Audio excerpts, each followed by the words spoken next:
నమస్తే. Welcome to our channel. నేను మీ సిరి. ఈ రోజు మనతో పాటు ఉన్నారు సీనియర్ పొలిటికల్ అనలిస్ట్ రాజశేఖర్ గారు. నమస్కారం సార్. నమస్తే మేడం.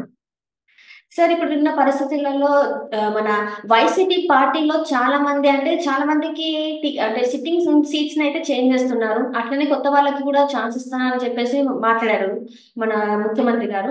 సో, ఇదే క్రమంలో ఏంటంటే ముద్రగడ గారికి అంటే జగన్ తీసుకున్న నిర్ణయం వల్ల ముద్రగడ గారైతే ఉక్కిరిబిక్కిరవుతున్నారు. రాత్రికి రాత్రి ఒక నిర్ణయం తీసుకున్నట్టయితే వార్తలొస్తున్నాయి.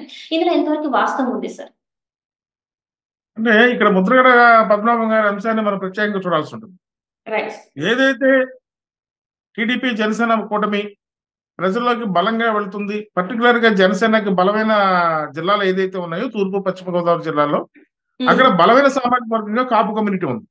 అవును. ఈ జనసేనకి ఈసారి మనం అండగా నిలబడాలి, ఖచ్చితంగా కాపు అనే పార్టీగా మనం జనసేన చూడకుండా మనం ఏదైతే ఉమ్మడి కుటుంబగా ఈ రెండు కూడా బలంగా ప్రజల్లోకి వెళ్తున్నప్పుడు మన పార్టీని కూడా మనం బలోపేతం చేసుకుని పవన్ కళ్యాణ్కి అండగా నిలబడాలన్న ఒక చర్చ అయితే కాపు కమ్యూనిటీలో బలంగా వెళ్ళింది ప్రజల్లోకి. ఆ సామాజిక వర్గంలో కూడా ఖచ్చితంగా ఇది ఈ రకమైన ఆలోచన ఆ సామాజిక వర్గాల్లో కూడా చేస్తున్నారనేది ఇప్పుడు జరుగుతా ఉంది. ఏదైతే ముద్రగడ పద్మనాభం గారికి పెద్దాపురం కానీ లేకపోతే కాకినాడ సీటు వాళ్ళ అబ్బాయికి ఇవ్వాలి అనే ఆలోచనతో ఆయన రాజకీయాల్లో మళ్ళా యాక్టివ్ గా ఉండాలని కోరుకునే దశలో ఇది ఏదైతే ఈ మీమాంస ఈ జరుగుతున్న చర్చ అనేది ఇవ్వాలా వద్దా లేకపోతే పేర్లు వేరే వాళ్ళు పరిశీలిస్తున్నారు అనేది వైసీపీలో ఇంకా దాని మీద ఒక కొలికి వచ్చే అంశం కనపడతలేదు. ముద్రగడ పద్మనాభం గారికి ఇప్పుడు వస్తున్న వార్తలు అదే చెప్తా ఉన్నాయి. ఏదైతే మూడో జాబితా రిలీజ్ అయిన తర్వాత మూడో జాబితాలో కనుక పెద్దాపురం కాకినాడ సీట్లు కూడా డిసైడ్ అయిన తర్వాత ఖచ్చితంగా ముద్రగడ పద్మనాభం గారు పొలిటికల్ రీఎంట్రీలో వాళ్ళ కుటుంబాన్ని రాజకీయంగా తన వారసత్వంగా నిలపాలని కోరుకున్నట్టయితే ఖచ్చితంగా ఆయన వైసీపీ అవకాశం లేనప్పుడు ఎలాగూ జనసేన అనేది సొంత పార్టీగానే కాపులు భావిస్తూ ఉంటారు కాబట్టి ఆ రూపేణ ఎలాగూ కాపు కమ్యూనిటీలో ఆయనకు ఒక ఇమేజ్ గతకాలం నుంచి ఉంది కాబట్టి ఆయన దాని ద్వారా జనసేనలోకి వెళ్ళే అవకాశం ఎక్కువగా ఉంటుంది. వాళ్ళ వారసత్వాన్ని మళ్ళీ రాజకీయాల్లో కొనసాగించేందుకు జనసేన ఒక మంచి ప్లాట్ఫామ్ గా ఆయనకు ఉపయోగపడే అవకాశం ఉంది. ఇక్కడ ఇంకొక విషయం ఏంటంటే కాపు కమ్యూనిటీకి సంబంధించి ఏదైతే తూర్పు పశ్చిమ గోదావరి జిల్లాలో బలంగా పనిచేస్తుంది జనసేన పార్టీకి అంటే ఎంటైర్ స్టేట్ లెవెల్ ఒక 2 జిల్లాలో కాకుండా ఎంటైర్ స్టేట్ లో కూడా కాపులు ఈసారి జనసేన మొగ్గు చూపుతున్నారనే దానికి రీసెంట్ గా ఉదాహరణ అంబటి రాయుడు.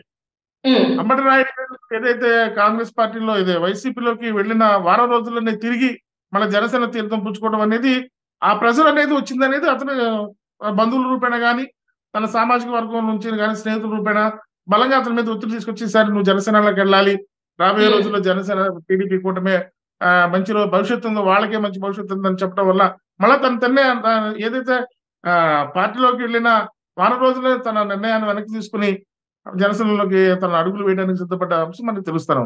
కాబట్టి రాబోయే రోజుల్లో ముద్రగడ పద్మనాభం గారు కూడా తన రాజకీయ వారసత్వాన్ని జనసేన టీడీపీతో కలిసి ముందుకెళ్తారనడంలో అతిశయోక్తి అయితే లేదు. అంటే ఇంతకుముందు చూస్తున్నట్టయితే జగన్‌కి ఎక్కువ మద్దతు పలికినట్టు అనిపించింది కదా సార్. మన ముద్రగడ గారు జగన్ అధిష్టానానికి వాళ్ళు ఏది చెప్తారో విన్నట్టుగా అనిపించింది మనం చూస్తున్నట్టు పరిణామాలు చూస్తే. కానీ సడెన్‌గా రాత్రికి రాత్రే తను ఇట్లాంటి సంచలన నిర్ణయం తీసుకొని జనసేనకి దగ్గరవుతున్నారంటే మళ్ళీ ప్రజల్లో ఒక అనుమానం వ్యక్తం అవుతుంది కదా! అంటే ఇటు సైడ్ వస్తారా? లేకపోతే మళ్ళీ ఇక్కడే ఉంటారా అని. అంటే రాజకీయాల్లో శాశ్వత శత్రువులు, శాశ్వత మిత్రులు అనేది ఉండరు మేడం. అది మనందరికీ జగజ్జీతమే అది. ఆ విషయం అందరికి తెలిసిందే.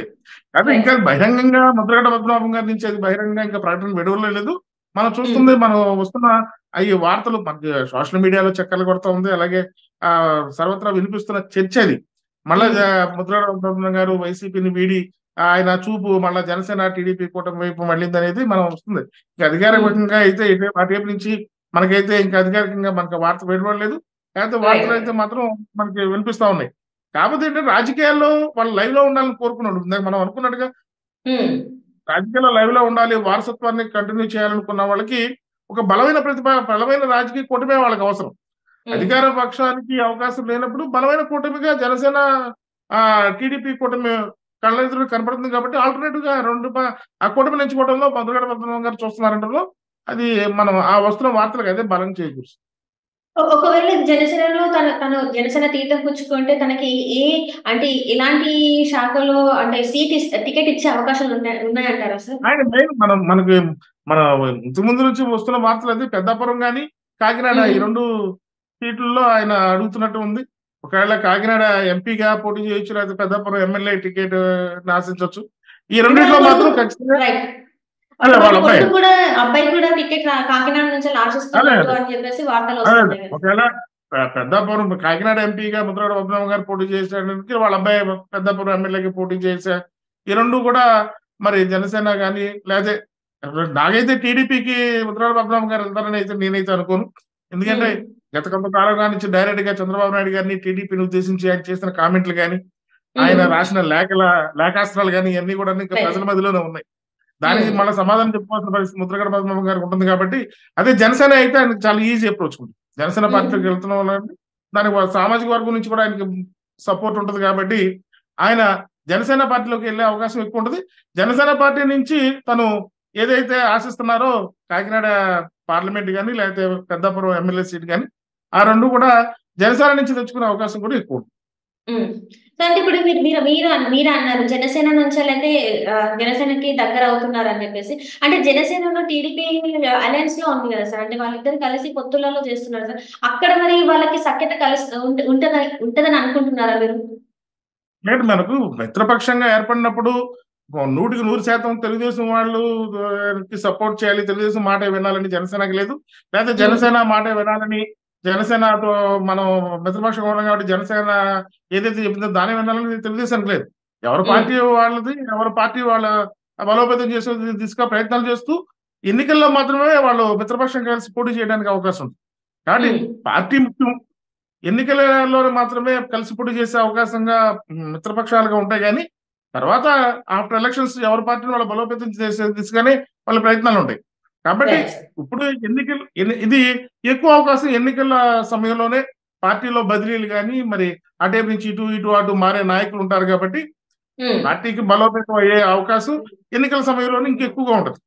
ఉమ్, కాబట్టి ఇప్పుడు బలమైన కూటమిగా ప్రజల్లో ఒక చర్చ నడుస్తున్న తరుణంలో ఇప్పుడు ఏదైతే ఆకర్షితులు అధికార పార్టీ నుంచి కానివ్వండి లేకపోతే వేరే ఇతరత్ర రాజకీయాల్లో కొత్తగా వచ్చేవాళ్ళు కానివ్వండి వీళ్ళందరూ కూడా ఇప్పుడు ఫ్రెష్ గా ఉన్న జనసేన పార్టీకి ఆకర్షితులయ్యే అవకాశం సామాజిక పరంగా కాపు ఉమ్, సామాజిక వర్గం నుంచి కొత్తగా రాజకీయాల్లోకి రావాలనుకున్న వాళ్ళు కానీ లేకపోతే కాపు లీడర్లు అటు ఏదైతే అధికార పక్షం వైసీపీ నుంచి అసంతృప్తిలో ఉన్న కాపు నాయకులు కానీ వీళ్ళందరూ కూడా జనసేన పార్టీకి వైపు వచ్చే అవకాశం ఎక్కువగా ఉంటుంది. అలాగే రైట్. ఓవరాల్ గా ఆల్రెడీ వాళ్ళు ఎంపీలుగా ఎమ్మెల్యేలుగా చేసి మంత్రులుగా చేసిన ఆ జిల్లాను శాసించే నాయకులు ఎవరైతే ఉన్నారో వాళ్ళు రాజకీయ పరంగా భవిష్యత్తును ఊహించుకుని తెలుగుదేశం వైపు వాళ్ళు అడుగులు వేసిన సందర్భం మనకు కనపడుతుంది. దాని ఉదాహరణ నెల్లూరు రెడ్ల సమాజ వర్గం నుంచి ఎక్కువగా టీడీపీ వైపు వెళ్ళే అవకాశం ఉంటుంది కాబట్టి అలాగే రైట్. రాయలసీమ నుంచి వచ్చే రెడ్ల సామాజిక వర్గం నుంచి వచ్చే నాయకులు కూడా టీడీపీ ఎంచుకునే అవకాశం ఉంటుంది.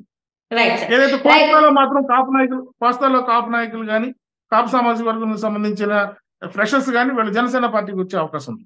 Right sir. Right sir. Thank you so much sir. మీరు మాతో పాటు జూమ్ కాల్ వచ్చినందుకు ధన్యవాదాలు. నమస్తే మేడం.